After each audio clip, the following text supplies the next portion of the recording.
सूचना केवल हमारे विचार हैं, वित्तीय सलाह नहीं। निर्णय लेने से पहले खुद शोध करें। किसी भी लाभ या हानि के लिए हम उत्तरदायी नहीं हैं।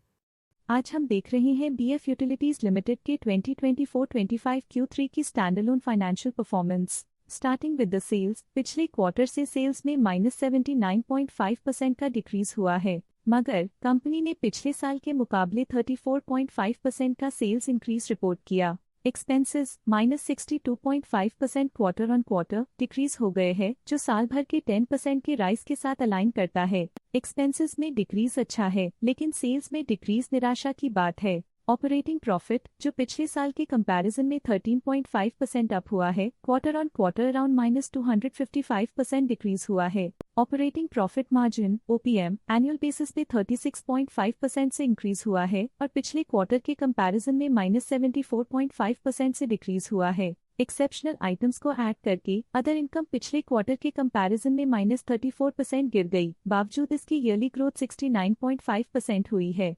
डिप्रिशिएशन कॉस्ट में 0% का क्लाइम देखने को मिला और ईयरली बेसिस पे -5.5% का डिक्रीज देखा गया। प्रॉफिट बिफोर टैक्स एनुअली 63% बढ़ा, लेकिन प्रोसीडिंग क्वार्टर से -117% डिक्रीज हुआ है। इस साल कंपनी ने -26.5% टैक्स पे किया और क्वार्टरली कंपनी ने -72% टैक्स पे किया है। नेट प्रॉफिट ने ईयर ऑन ईयर 14% का इंक्रीज दिखाया, लेकिन लास्ट क्वार्टर से 36% का इंक्रीज हुआ है। इस क्वार्टर में कंपनी का परफॉर्मेंस काफी अच्छा रहा। वहीं अगर एनुअल एनालिसिस की बात करें तो इस साल कंपनी का परफॉर्मेंस ठीक रहा। अर्निंग्स पर शेयर EPS में साल भर में 0% का इंक्रीज देखा गया, लेकिन क्वार्टरली में 38.5% की बढ़ोतरी भी नजर आई। इस क्वार्टर में कंपनी का EPS काफी अच्छा रहा। बीएफ यूटिलिटीज लिमिटेड के फाइनेंशियल स्नैपशॉट को रिव्यू करते हुए कुछ मुख्य ट्रेंड्स सामने आए हैं जो कंपनी की परफॉर्मेंस पे रोशनी डालते हैं। दिसंबर 2021 से दिसंबर 2024 तक बीएफ यूटिलिटीज लिमिटेड की फाइनेंशियल जर्नी में सबसे पहले बात करते हैं सेल्स की।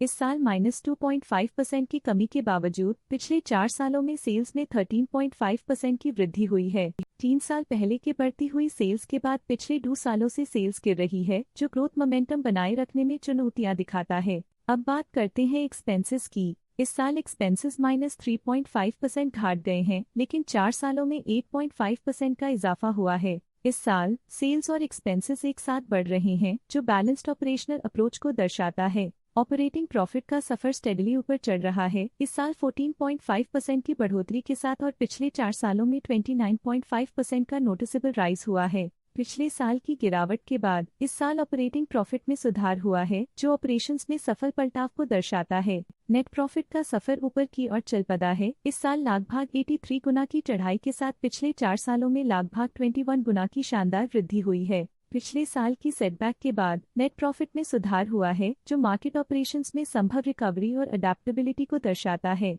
इस साल EPS ने ऊंचाइयों को छुआ है, लगभग 85 गुना की वृद्धि के साथ, जो पिछले 4 सालों में लगभग 20 गुना की मजबूत वृद्धि पर आधारित है। पिछले साल की गिरावट के बाद इस साल EPS में वापसी हुई है, जो एक सफल फाइनेंशियल टर्नअराउंड को दर्शाता है। चलिए अब बात करते हैं शेयर होल्डिंग पैटर्न की। बीएफ यूटिलिटीज की शेयर होल्डिंग रिपोर्ट्स कुछ इस प्रकार की हैं, जो दिसंबर 2024 के 31 तक चलता है। ये रिपोर्ट कंपनी के शेयर्स की डिटेल्ड जानकारी देता है, जिसमें promoters, promoter groups, foreign investors, public investors और सरकारी एंटिटीज शामिल हैं। प्रमोटर्स शेयर होल्डिंग 2024 के सितंबर में 56.74% से 2024 के दिसंबर में 56.72% तक डिक्रीज हो गया। ये डिक्रीज दिखाता है कि इस टाइम पीरियड में कंपनी पे प्रमोटर्स का कंट्रोल कमजोर हुआ है। पब्लिक हेल्थ शेयर्स का परसेंटेज 2024 के सितंबर में 42% से 2024 के दिसंबर में 41.64% तक डिक्रीज हो गया। इस डिक्रीज से साफ है कि इस टाइम पीरियड में कंपनी में पब्लिक का हिस्सा डिक्रीज हुआ है।